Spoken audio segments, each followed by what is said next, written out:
Hello and good day to Engineers Got Blood. In today's presentation, I'm going to show you a problem relating to cylindrical solenoid. And what we have here is a magnetic core that has a plunger moving along the horizontal axis. And the problem states a cylindrical solenoid is shown. The plunger, this plunger, the moving part, may move freely along its axis. The air gap between the shell and the plunger is uniform and equal to 1 millimeter. So these two parts are the air gap between the shell and the plunger, and the diameter D, the diameter of the plunger is 25 millimeters. If the exciting coil carries a current of 7.5 amperes, find the force acting on the plunger when X is equal to 2 millimeters. Assume N, the number of turns of the coil, equals 200 and neglect the reluctance of the steel shell. Assume LG, or the air gap between the plunger and the core, as negligible. So first things first is to draw the equivalent magnetic circuit with this given system. So our circuit may look like this. We have two sets of coil, and since the magnetic core's reluctance is neglected, so there's no reluctance along this part. Only the air gap produces a reluctance.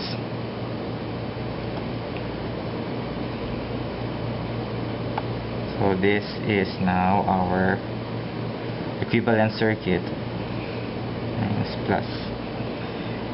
And since the two branches, or the three elements rather, are connected in parallel, and they are definitely having an equal magnitude of MMF, equal to the product of number of turns times the excitation current. So it's definitely the MMF across this reluctance due to air gap is equal to Ni also. So that's it. And take note that air gap varies as a function of X. So again, our problem is to determine the force on the plunger, and we know that the force acting on the plunger is equal to 1/2 times the flux produced. So the flux I'm referring to is the flux that flows along this air gap reluctance. So this is the flux phi, times the derivative of the total reluctance with respect to X, with respect to its distance or displacement. Okay, so let's make an equation for our reluctance, since our air gap varies. So our equation for the total reluctance due to air gap is this one. So we have length, which is X, all over mu O times the cross-sectional area. Okay, from the problem it states that the diameter of the plunger is 25 millimeters. And so let's expand this equation. We have X all over mu O, that's 4 pi times 10 to negative 7 times area, sectional area of the plunger. It is a cylindrical, so we have pi over 4 times 25 mm squared. And this reluctance results to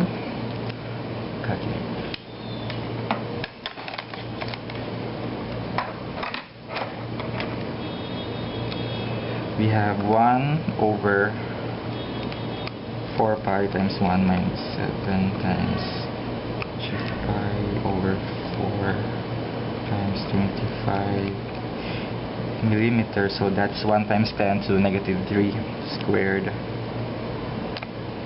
Okay, so we have here 1.621139. So I just ran out a certain decimal place, times 10 to the 9th x. So don't forget the x, the cofactor x. And the derivative of our total reluctance with respect to x is simply 1.621139 times 10 to the 9th ampere turns per Weber meter.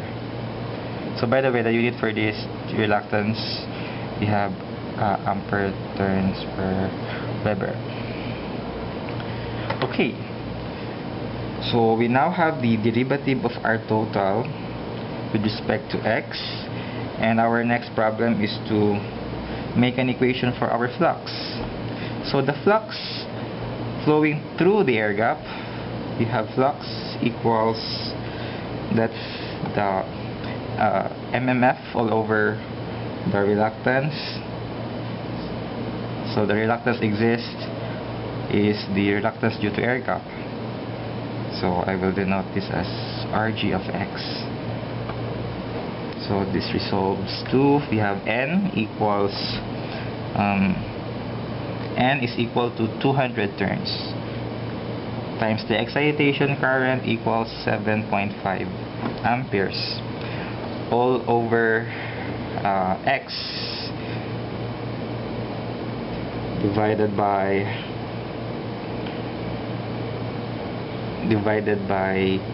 4 pi times 10 to negative 7 times the area pi over 4 times 25 millimeters squared. So this is now our equation, and this resolves to, okay, let's deal with this piece by piece. So we have 200 times 7.5 times 4 pi times 1 minus E7 times G pi over 4 times 25 E minus 3 squared. Okay, so this is our result. We have 9.25254 times 10 to negative 7 all over x. So this is now our equation for the flux. And so from our first equation introduced, we have force equals 1/2 times the flux. So just plug it in. This equation for flux, you have 9.925275 4 times 10 to minus 7 all over x squared times derivative of reluctance with respect to x. So this is our equation for that. We have 1.6211139 times 10 to the 9th, and our condition is to determine the force, the force on the plunger when x is equals to 2 millimeters. And using your calculator, so we have 0.5 times 9.252754 times 10 to negative 7 all over, so for x is equal to 2 millimeters, so that's 2 times 10 to negative 3 squared times 1.6211139 E9. Okay, so this is our result, 173.49 newtons. Answer. So there you have it. So let's recap. And so let's have a recap. So first things first is to draw the equivalent circuit for our magnetic core. So this is the equivalent circuit, and we know that the force acting on the plunger is equal to this equation, 1/2 times square of the flux times the derivative of our total reluctance with respect to x.